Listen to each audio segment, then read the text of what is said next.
Halo Bapak Ibu, saudara-saudari sekalian. Bersama saya lagi Chandra Teja dari channel Kristen Ngakunya.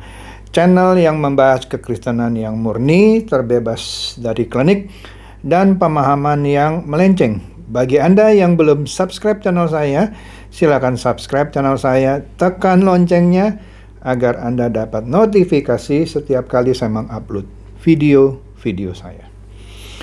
Oke, pada kesempatan kali ini saya akan membahas tentang paket dari iblis.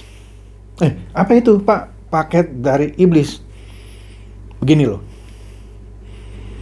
Sadar atau tidak sadar, tidak sedikit orang Kristen di dunia, bukan di Indonesia saja, yang banyak menerima paket dari si iblis, tapi dianggap itu paket dari Tuhan gitu. Sekali lagi, tidak sedikit orang Kristen di dunia ini yang menerima paket dari iblis, tapi diyakininya itu adalah paket dari Tuhan. Sehingga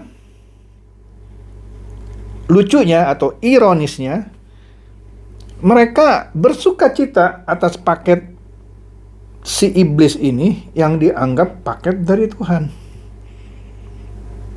Contoh,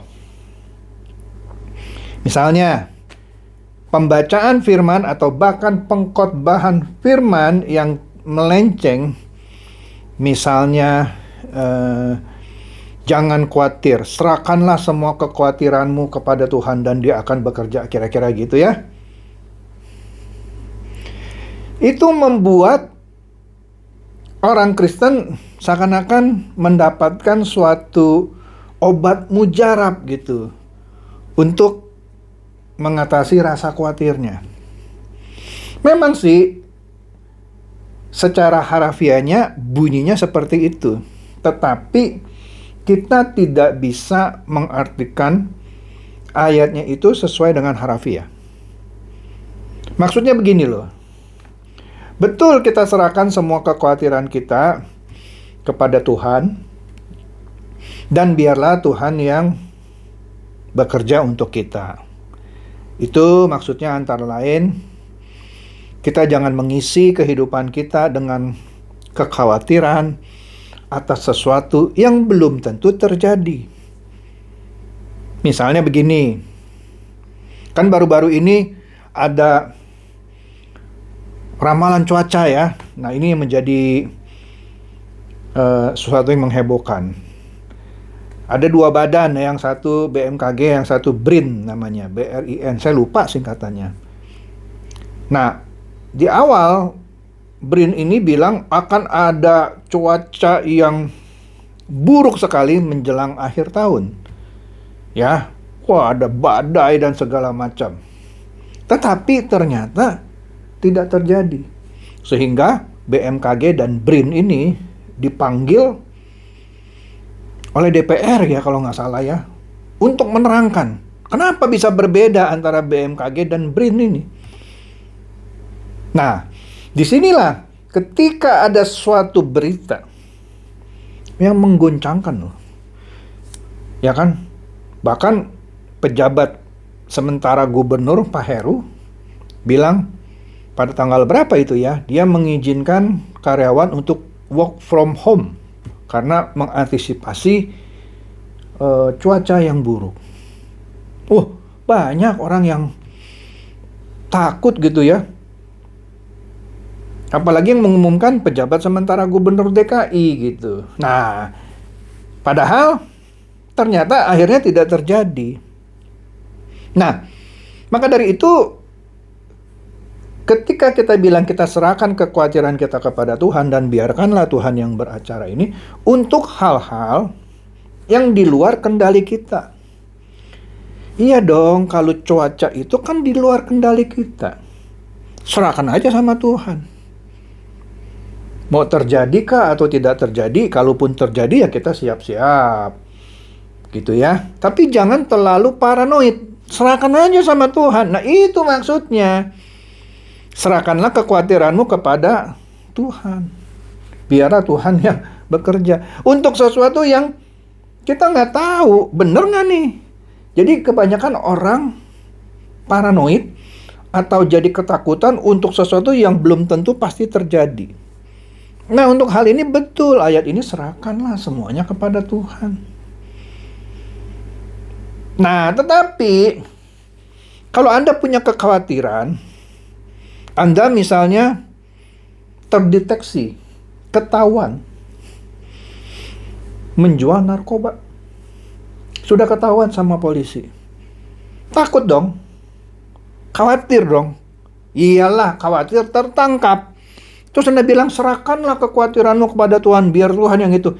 Anda pikir dengan Anda serahkan kekhawatiran Anda dalam hal ketahuan Anda jualan narkoba atau tertangkap tangan atau ketahuan Anda korupsi,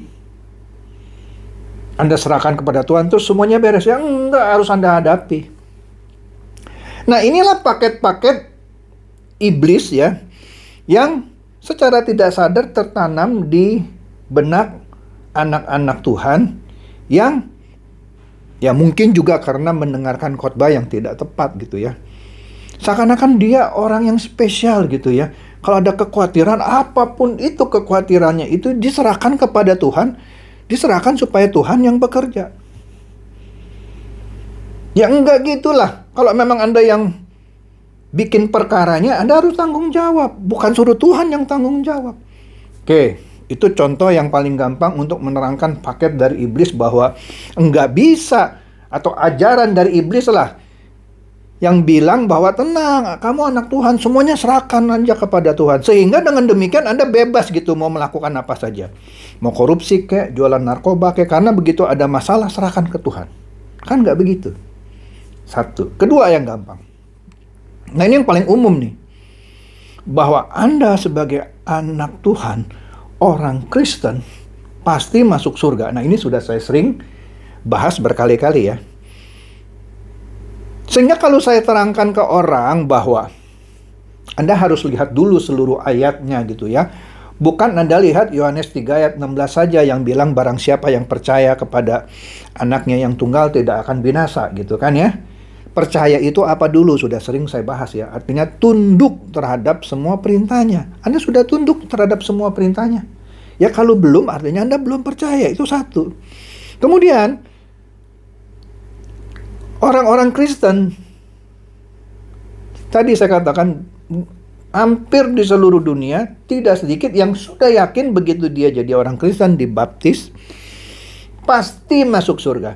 Sehingga dalam kehidupannya dia nggak peduli lagi tuh. Pokoknya saya pasti masuk surga. Dia tidak mau membuat dirinya berdampak bagi lingkungan. Bahkan justru, maksud saya berdampak positif ya. Malah justru dia memberikan dampak negatif buat lingkungannya. Kenapa? Dia yakin mati masuk surga. Dia nipu kayak di kantornya, pasti masuk ke surga. Dia mencuri kayak uang kantor, pasti masuk ke surga. Bahkan dia membunuh orang pun pasti masuk surga. Kan orang Kristen katanya. Pak, kalau enggak pasti masuk surga, buat apa kita jadi orang Kristen? Wah, itu hebatnya lagi tuh. Ajaran dari iblis. Bahwa Anda sudah pasti masuk surga, jadi tenang aja. Justru itulah ajaran si iblis yang membuat Anda terlena dalam kehidupan ini. Anda yakin pasti masuk surga sehingga dalam kehidupan Anda sehari-hari, Anda sebenarnya tidak mencerminkan kehidupan orang Kristen. Masa orang Kristen mencuri? Orang Kristen membunuh, orang Kristen korupsi, dan segala macam kejahatan lainnya. Karena pasti masuk surga. Banyak gak gitu? Oh, banyak sekali. Karena yakin. Pokoknya kalau udah jadi Kristen, pasti masuk surga. Loh, saya kasih tahu ya, kalau Anda sudah jadi Kristen pasti masuk surga, sudah dibaptis. Buat apa Anda setiap hari Minggu ke gereja? Buat apa setiap pagi Anda harus berdoa? Buat apa setiap pagi Anda harus baca firman-Nya? Justru Anda harus tetap ke gereja, tiap pagi harus berdoa, membaca firman-Nya, karena itulah yang memberikan Anda vitamin bagi jiwa Anda. Itulah yang mengkoreksi kehidupan Anda. Oh iya ya, saya masih kurang di sini. Ini yang harus saya tanggalkan, ini yang harus saya tingkatkan. Itu kegunaan Anda berdoa, baca firman, dan rajin beribadah. Kalau Anda pleng dibaptis pasti masuk surga, itu yang seperti saya katakan. Nggak usah ke gereja lagi. Nggak usah bangun pagi doa lagi. Nggak usah baca Alkitab lagi.